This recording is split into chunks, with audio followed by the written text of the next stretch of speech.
Well, then let the story ride. It'll be forgotten in the morning. Oh, you remember the awful things they printed about that, what's the name, before she jumped out the window? There, you see, I can't even remember her name, so who cares, Edith? We're eager to talk with you about anything that is important to you, and we want you to realize that there are just a handful of things that, as you come to understand them, that all of this will fall into place and make sense to you. First, when you get it, that you are more than the you know in this body, and that the larger you is love, unequivocal.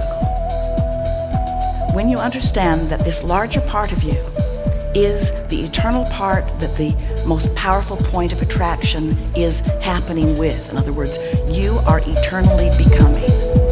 When you understand that with great reason you've come into this body to explore and to cause clarity of expansion for all that is, and when you understand that you can feel in every moment your vibrational relationship with that expansion or not, and when you understand that if you are wanting to feel good, that you have no choice other than to close this gap, go with the flow, be who you really are.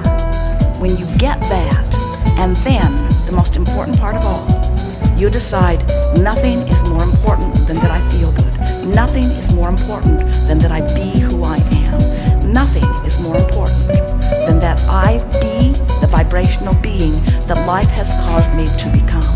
When you get that, everything it is our promise to you will fall into place. Some say, oh, Abraham, we hear you. You're trying to get us to tune up our vibration, blah, blah, blah, blah, blah.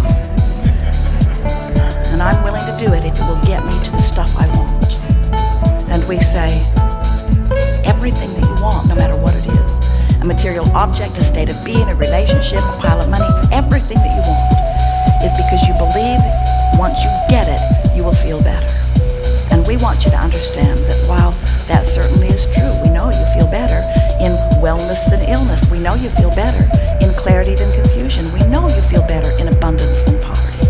But we want you to understand you can't get to abundance by beating the drum of poverty. You can't explain loud enough to the universe how much you need something and get there. Because every explanation about how badly you need it activates the vibration that doesn't let you go where the abundance is. Every moment you are complaining, you're holding yourself apart from what you want. Every moment that you're asking the question again from your place of consternation, you are preventing the answer from coming. As you continue to endlessly analyze the problem, you hold yourself apart from the solution, because the solution is a different vibration than the problem. But the solution was born out of the problem. Do you see how good that is? Do you see how valuable the contrast is? Because if it were not for the contrast, the expansion could not have taken place. So most of you innately are getting most of it right. You came forth, you're banging around, you're giving birth, you're giving birth, you're giving birth, you're giving birth, you're giving birth to new rockets of desires. We're just here to show you how to close the gap. And that's what the art of allowing is. The art of allowing my vibration to sync up with the vibration of my greater being. The art of coming into vibrational alignment with who I have become. And those are the most important words that you will ever hear, and it's the most important concept that you will ever come to understand. You've got to keep up with you, or you cannot be happy. Darling, she can't help it. It's just her tough luck that she wasn't born deaf and dumb. Listen, Peggy, you take a tip from me. Keep out of other women's troubles. I've never had a fight with a girlfriend in my life. Why? I see no evil, I hear no evil, I speak no